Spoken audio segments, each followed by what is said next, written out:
Oh boy, a shmup. A big shout out to Handy Games for providing a copy. Welcome to Aces of the Luftwaffe. Luftwaffe.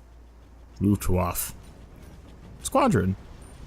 Like I said, it's a shmup, or shoot 'em up. I enjoy the genre occasionally, usually at arcades. Word to Galloping Ghosts Arcade. Even if I'm not that great at them.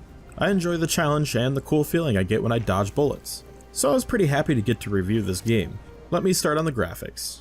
While the background is animated in 2D, the planes, items, and currency are all 3D. It takes on a cartoon aesthetic, which strays from the first game, which was more of a hand-painted look all in 2D. Oh, right. This is what I believe to be a sequel, or maybe more of a reimagining.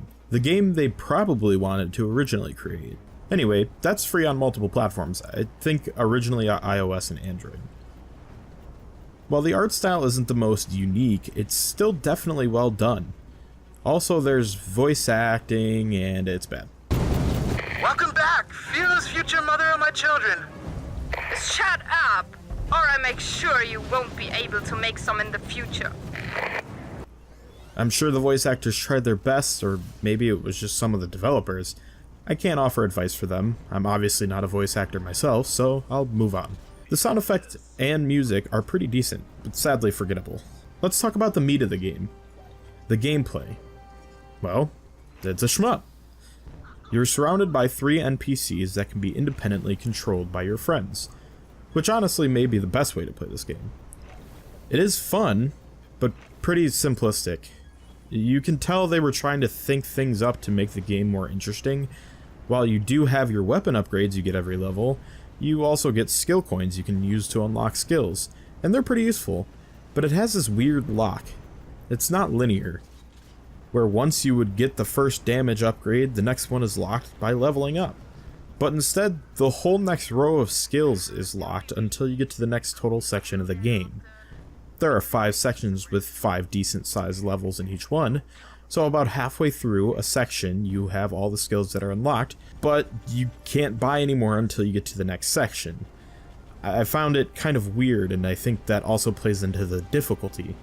So obviously they do this so you're not too overpowered, but with that, there are some weird difficulty spikes. They're not large jumps and drops, but you'll come to a point in a level, or a whole level entirely, that is more difficult than the previous or even the next.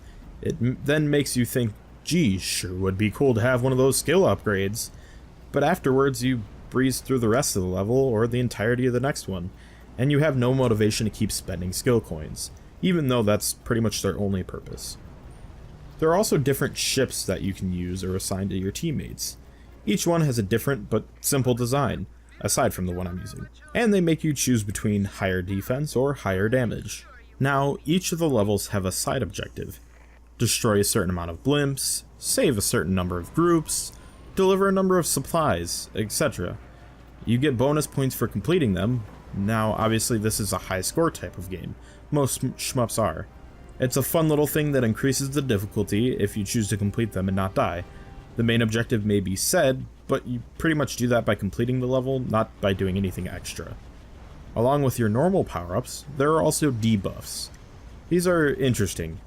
One of your companions will randomly fall asleep, go berserk, or straight up disappear. You yourself will get nauseous, and you'll have to move slowly to continue. Honestly, I don't know what happens if you move fast. It wasn't really hard to avoid messing that up. In fact, that was probably the most well implemented. There is a stealth mission, and when that happens, it makes you really think about where you want to be when the enemies spawn. Not now.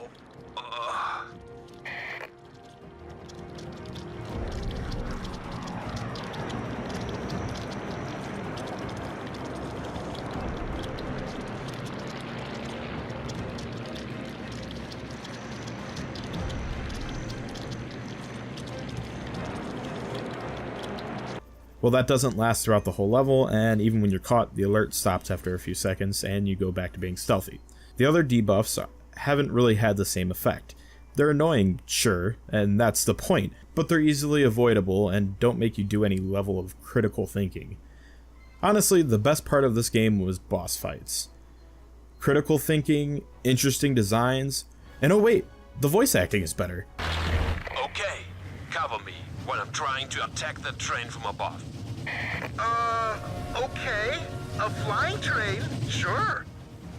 Come aboard, meine Damen und Herren. I hope you'll enjoy your trip into a world of